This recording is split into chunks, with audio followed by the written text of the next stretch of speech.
Good afternoon, everyone. It looks like you brought the fine weather with you as you walked in. I think we have some sunshine finally today. It's a meeting of the Diversity Committee. Do we have anyone from the public? Yeah, I think it's two. Two copies.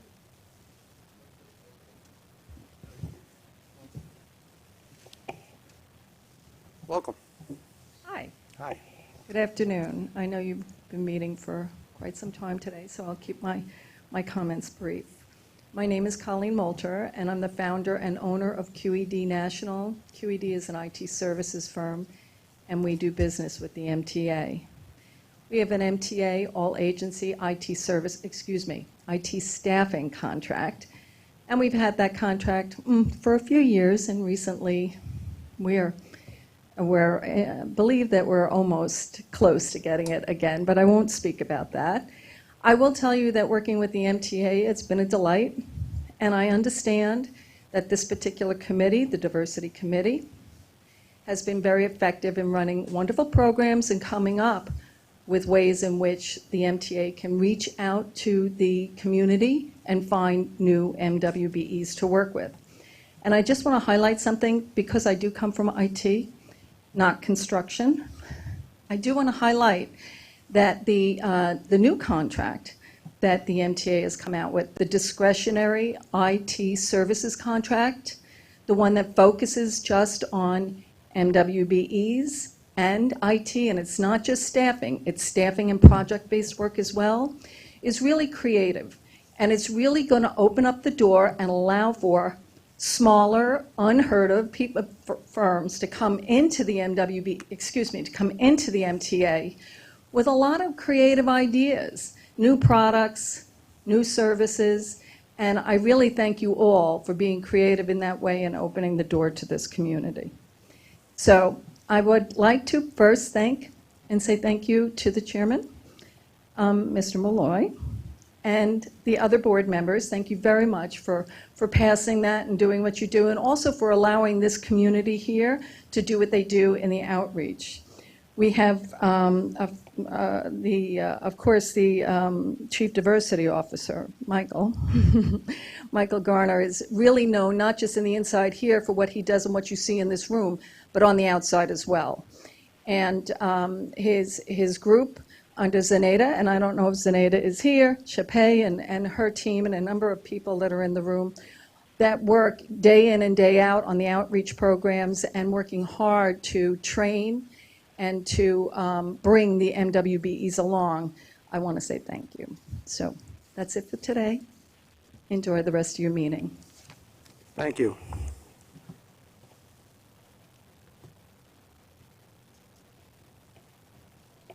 Hello, I'm a member of the public as well. My name is Seth Bryant. I'm managing partner of a law firm called Bryant Rubino, LLP.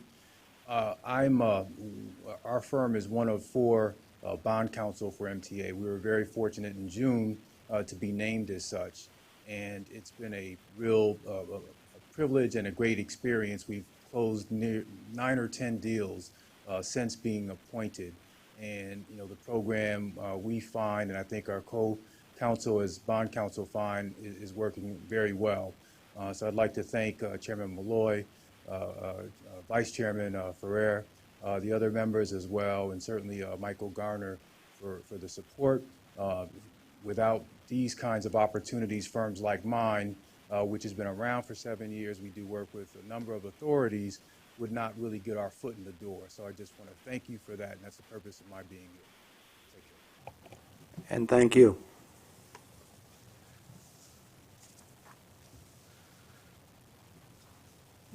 Approval of the minutes of our last meeting. So moved.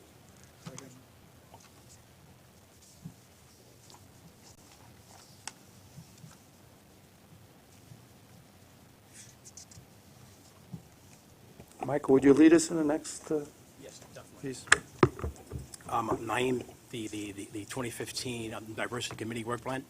Yes, they do it. The 2015 Diversity Committee work plan is, Mr. Chairman, in the committee book. we will be presenting, the change here is that we will be presenting only information about the complaints this time, because currently we are undergoing a review of our determination of external availability. And Commissioner Metzger, you had raised a question last time about the differences in among the agencies as far as their external availability is concerned for women. So this exhaustive review process is taking place now to make sure that we are determining our availability in a consistent manner, and that the methodology that we use is accurate, and that the information that we gather so that we're fully confident in the information that we present. So that process is still currently undergoing review, so we will be presenting that information at the next meeting in February. So that's the only change for 2015. I also want to point out that we have included the 2016 work plan for your review, and if any changes you would like to make to that, and then we will have, of course, the 2016 work plan at the next committee meeting. And thank you, Naeem. So we did ask for an audit, and Mike and Michelle and their group are looking at the data, the process to make sure that every employee is put into the right job category with job code, and then to, once again, as Naeem indicated, to answer the question that Susan has been asking for a period of time, and making sure that there's a commonality in the recruitment regions for each one of the operating agencies.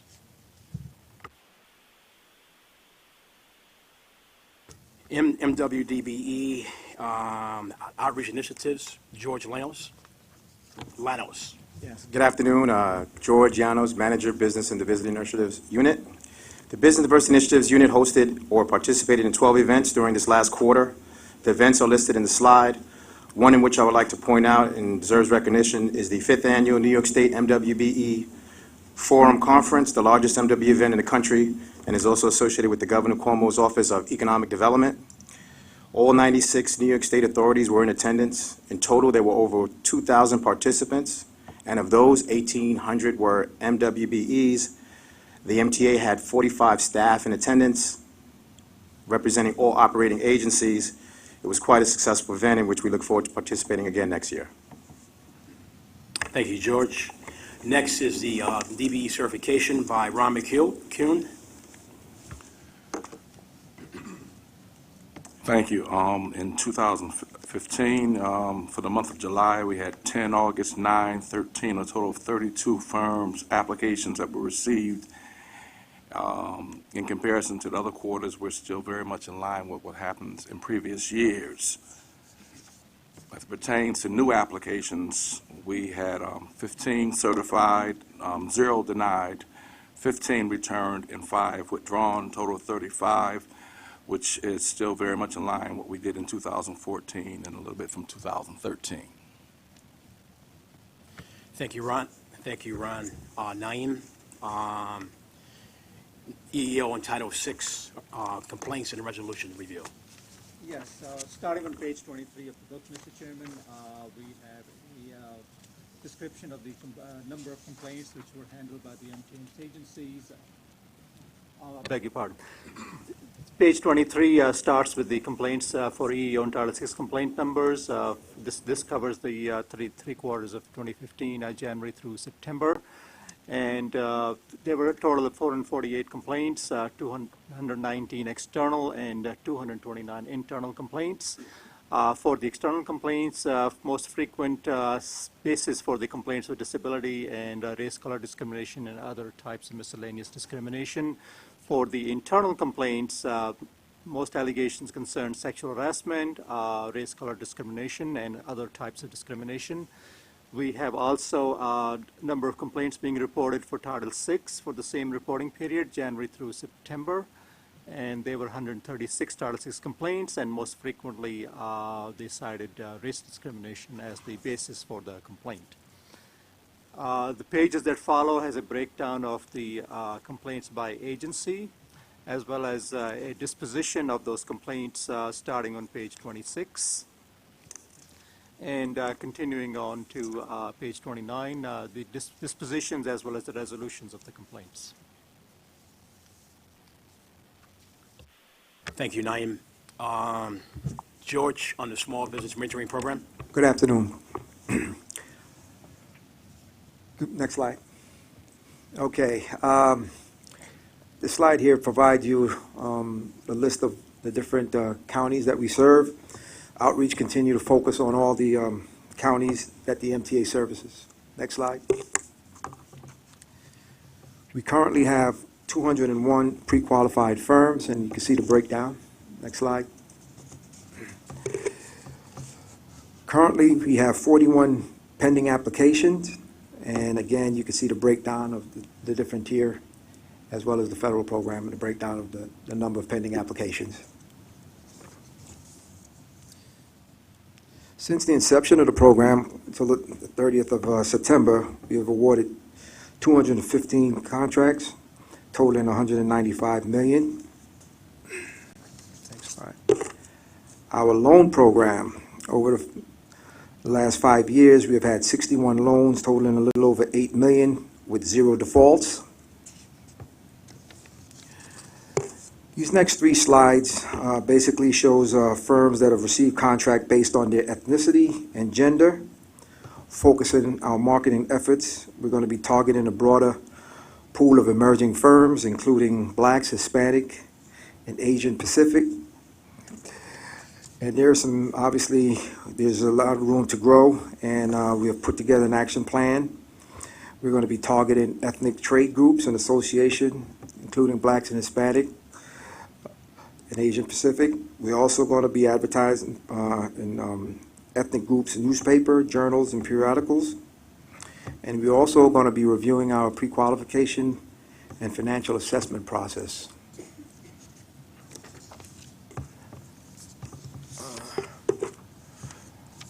Our performance results over the last 5 years, we have contributed approximately 4,700 jobs to the 14-county service region.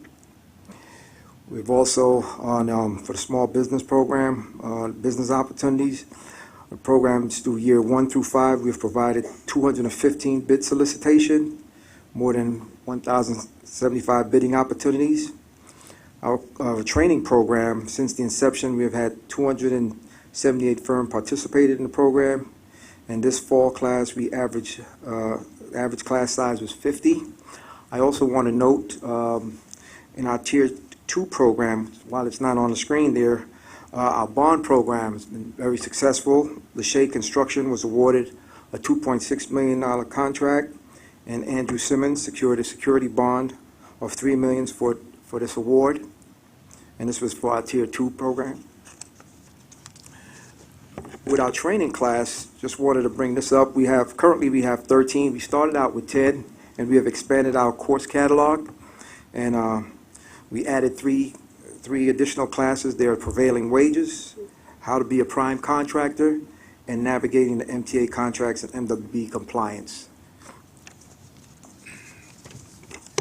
Moving forward, over the next 5 years, we anticipate approximately 430 projects being awarded, totaling $500 million, a little $501 million.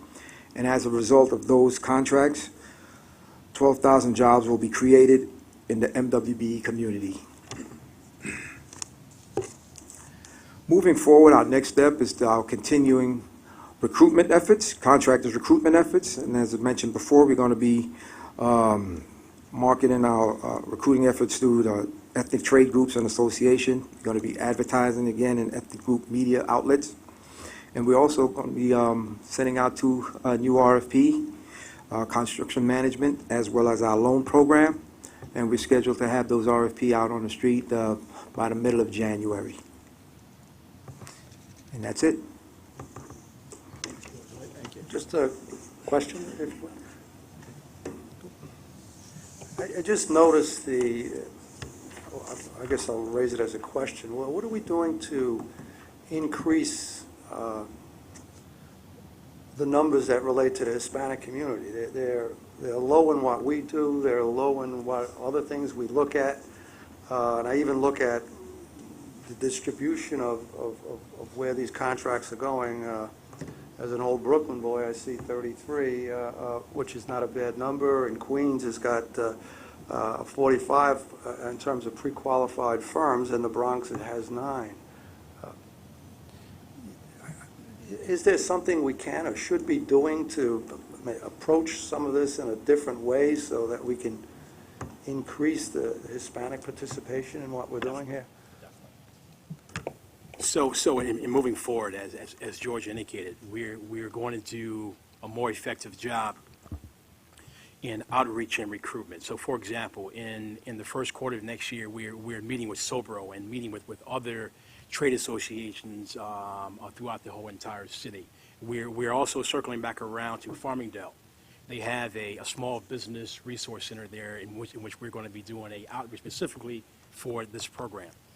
As George indicated, basically that he has gone both to the School Construction Authority, to the Buildings Department, and next month in January on the 26th, we're having a MWBE outreach with Black, Hispanic, and Asian contractors to get them involved in the pre-qualification process. And also, we're going to be advertising the program in the ethnic newspapers and magazines with our new marketing campaign of "Are you tired of being a subcontractor?" And we're going to promote the small business aspect of this program. Because most of our MWDBEs, including Hispanic and Black and Asian firms, they only have a history of doing subcontract work. Now we're allowing them to bid to us directly and take advantage of our loan program, and we're paying contractors in 10 days to get them to be in control of their own destiny. So we're thinking every day as how we can do a more effective job of bringing in a more diverse pool of contractors, including Hispanic, Blacks, and Asian contractors. So that's our number one agenda. Should we expect to see a change in these numbers next year when we're around this table? Yes, you will. As sure as I'm standing here, we're also looking at the pre-qualification model to see whether or not there's anything in that model that's excluding firms who should be part of this program, because we created this program for historically shut out firms. We're looking at the model. We're looking at whether or not we should be requiring financial statements in lieu of tax returns and Schedule Cs, and we're having that internal conversation as we currently speak right now. And the issue is we need to assess opportunity versus mitigating risk. We've not had a lot of contractor failures in the program during the 5 years. We want to maintain that, but we also want to bring in a more broader pool of contractors. And so the answer is yes. Thank you.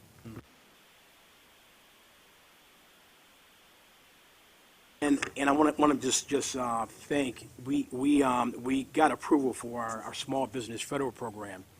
That allows us to award prime construction contracts up to $3 million to our MWDB firms.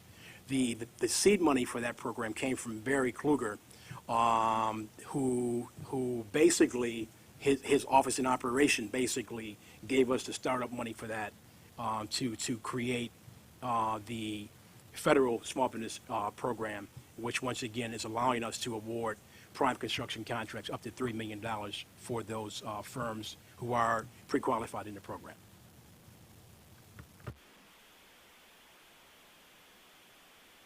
MWDB contract compliance, third quarter 2015 update. Okay. From October 2014 to September 30th, 2015, MTA awarded approximately $1.5 billion in federally funded contracts, with approximately $306 million, 21%, being awarded to certified DBEs. MTA also paid approximately $1.3 billion in prime contracts, with payments to certified DBEs totaling over $216 million, or 17%. MTA has met or exceeded its 17% DBE goal for the federal fiscal year 14-15. Next page, please.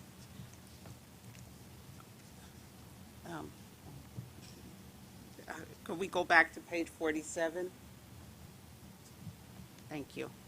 As you will notice, as just piggybacking on what Mr. Garner just stated about the DBE program and Mr. Kluger allowing us to begin the federal mentoring program, you will notice from 2012, you'll see a gradual increase in awards. In 2012, we were at 12% DBE participation, and just ending in 2015, we're now at 21%.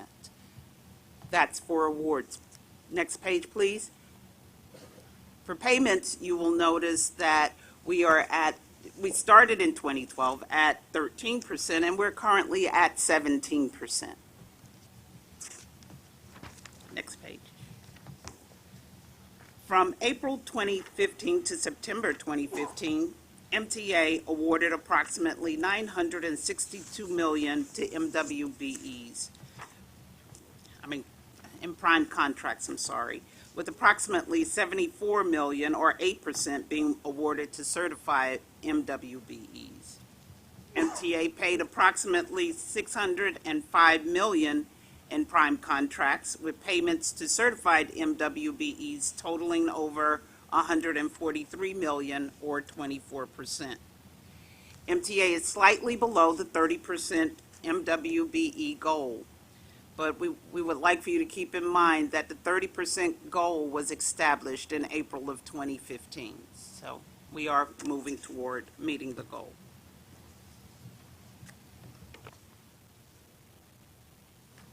For discretionary, could we go to the next? Okay. For our discretionary awards, from April 2015 to September 2015, we had total awards of $200,000 or less was approximately $139 million, with approximately $13 million or 9% being awarded to certified MWBEs, with an additional award to SBC, small business concerns, of approximately $9 million or 6%.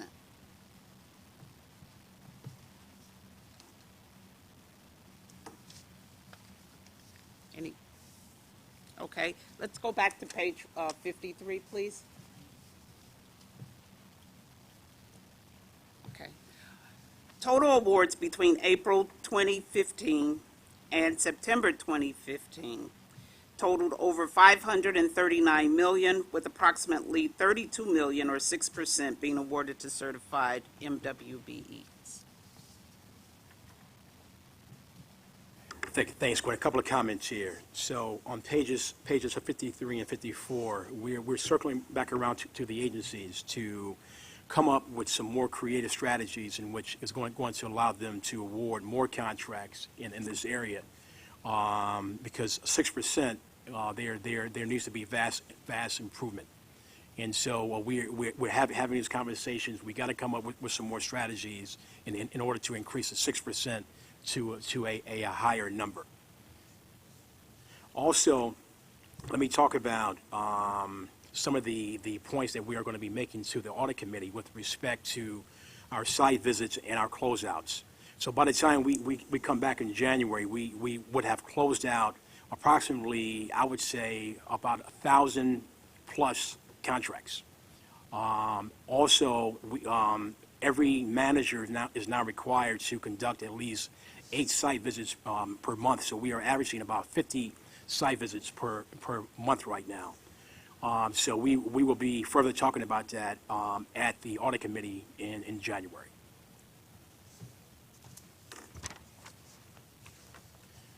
Next item, legal fees. We are currently awarding 8% of legal fees to our MWBE law firms. That number is going to increase, as Seth Bryant just in fact indicated. We've hired 2 MWBE firms who are rotating on each bond deal that we're in fact doing, and those numbers will be incorporated in our totals and moving forward. And so basically, as we move forward, there's going to be more MWBE inclusion in legal fees.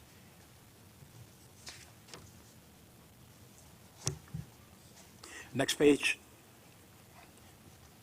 Underwriting fees. We are currently at 35% MWBE inclusion with respect to underwriter fees. I will be working with both Pat McCoy and Bob Ferran, but it is no doubt in my mind that basically during this year that we will achieve a 30% MWB inclusion in underwriter fees. It says we have more. Hmm? This pie chart says we have more. 35%. You know, if you look at a 34.6% on MBE and 0.45% in WBE, that's averaging about 35%. Why is it so poor?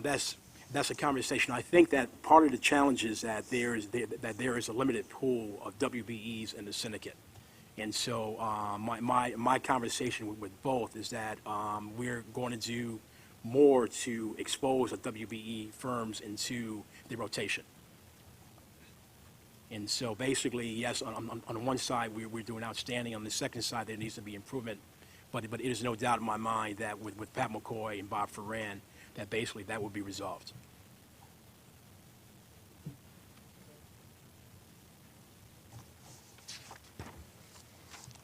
Asset fund managers, if you take two of the... Excuse me, Yes. Michael, would you just comment a little bit about where we were as compared to where we are now in these areas? Because I think the numbers have, Yes, shifted upward. oh, So last year, we were, I think, about 14 or 15% MWBE inclusion for the last fiscal year.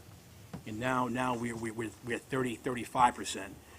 But duly noted that basically, with respect to WBEs, we must become more creative in basically utilizing the services of certified WBEs with respect to underwriting services. And we started at zero. We started at zero. and probably not that long ago. There's supposed to be one firm that doesn't participate a whole lot. But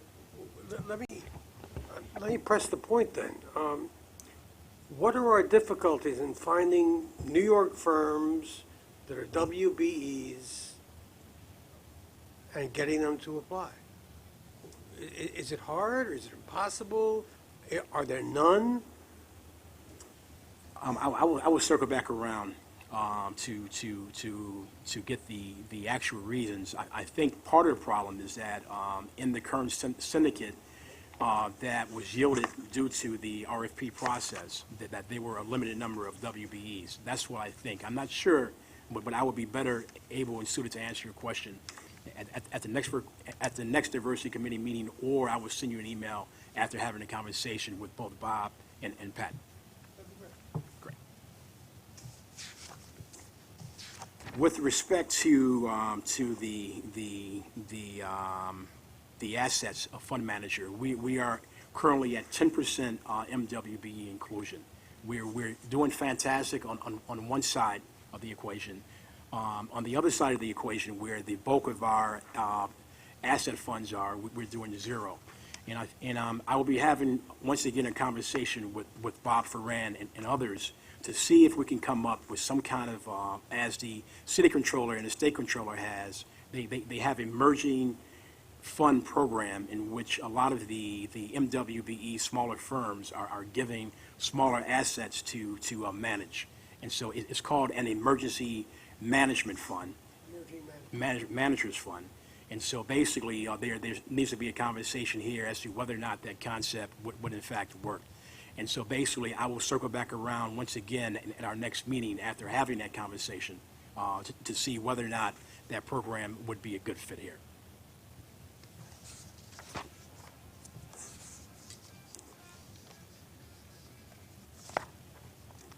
Gwen, MWB contract compliance on our capital construction projects.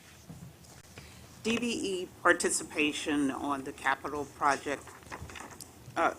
program projects currently exceeds the DBE goal.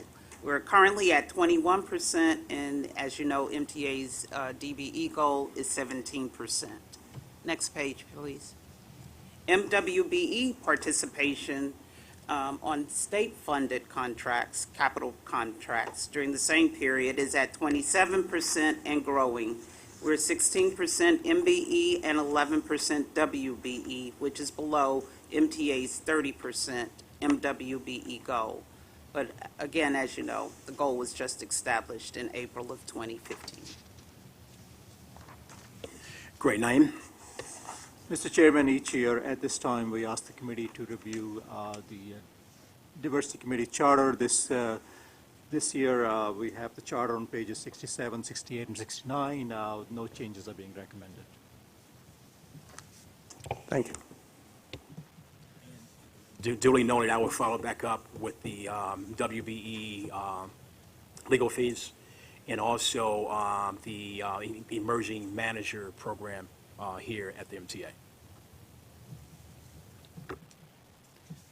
Any other questions? Just general, not, please. Mr. Chairman, in our various committee meetings throughout the day, we had heard that we were going to review the workforce utilization reports at the Diversity Committee meeting. Was there a signal missed or something? Because I didn't see that in our book. Yes, and I think that last week with Donna has sent the emails to John and you and Susan and Bob that we were we asked for a audit to be conducted to make sure that that the data was being reported. On MTA HQ, got that. Everything else, Metro North, Long Island Railroad, all the other operating agencies. I thought that would be included in our book, and we would be discussing that. We were told at every committee meeting. Meetings earlier today, and they each had it in their own booklet. Yes. Right. That was. Well, that it was- is in the book, but my understanding is that the review that's being taken, that is Not in being this taken- book. Pardon? No, it's in yeah, I recognize that it's in the agency committee books. The workforce information is there, but the workforce information review that's taking place is not just for headquarters, but the agencies as well. So to make sure that the agencies and headquarters are consistent in their approach in determining what the availability should be. So my understanding was that's the reason that it's not being reported. For all the operating agencies. The review is not just for headquarters, but all the operating agencies. Oh, I think that the question got muddled in our brains because each of the operating presidents told us that it would be discussed at this meeting. So they weren't in the loop. and neither will we, apparently. Okay. We got the memo from Donna, but not, It was only for HQ, so I didn't understand. On the memo. I read that memo. Right. There's a lack of clarity here. Mr. Yes. Chairman. Agreed. Okay, great. Any other items? That's it. I had one question that came earlier today. I believe there was a notation of the amount of veterans that are now within the Yes. agencies, and it's now, was it Yes. 11 or I forget the exact number. Yes, so as you know, the governor has a small disabled veteran program. We were not one of the pilot agencies. We are going to officially be starting up in April of 2016. However, various parts of the MTA, including transit and Metro North and B&T and MTA HQ under Bob Ferran and Pat McCoy, they came to you a few months ago and they asked that two small veteran-able firms be elevated from the selling group to the co-management group, and basically they were giving opportunities on two of our deals. Secondly, Transit had awarded a $4.6 million contract to certify small veteran-owned firm. And basically, the state asked us for our metrics, and we sent the metrics up, and to our surprise, they came back and indicated that the MTA had more contract awards to this pool of firms than any other agency in the state.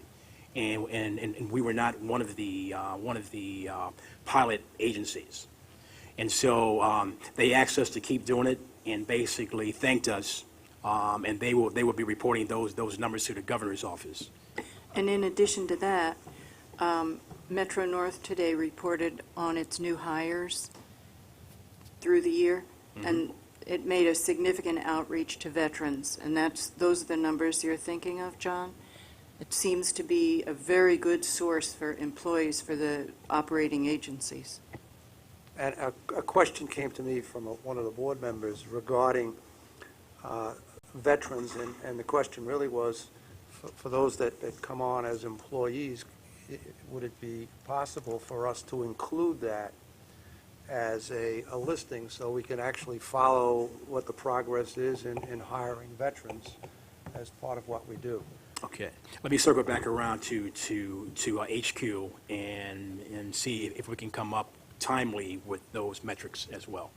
So all agencies in the outreach and hiring of veterans? Great, okay. All right. Great. All right, thank you. Any further questions? Thank you, everyone, and wish you all a very happy holiday and a joyous holiday.